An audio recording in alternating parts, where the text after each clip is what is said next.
എടാ പൊന്മുടി അടച്ചിട്ടിരിക്കുന്നു. എടാ ഇവ ആരെന്ന് എനിക്കറിയാമോ? ഇവന്റെ സ്റ്റേറ്റസ് എന്താണെന്ന് എനിക്കറിയാമോ? ഇവൻ വിചാരിച്ച ഇതല്ല ഇതിന്റെ അപ്പുറത്തെ മല കയറി പോകും. ഇവന്റെ അച്ഛൻ ആരെന്ന് എനിക്കറിയാമോ? പോയിട്ട് വന്നിട്ട് കാണിച്ചാ നിനക്ക്. വേഗം പോയിട്ട് വാ.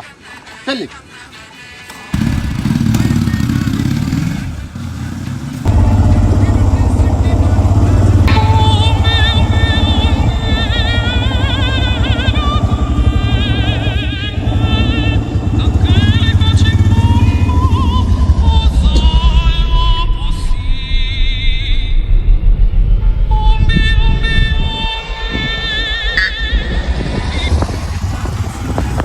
വരുന്നുണ്ട്. അവന്മാരിഞ്ഞ് വരട്ടെ. ഇപ്പൊ ശരിയായി കൊടുക്കാം. എന്താടേ മേളിൽ പോയിട്ടൊന്നും കണ്ടില്ലേ? നീ ഹെൽമെറ്റ് ആക്കൂടെ? ഹെൽമെറ്റ് നിന്റെ ഒരു ഹെൽമെറ്റ്, നിന്റെ ഒരു കൈ, നീ ഇപ്പൊ എന്ത്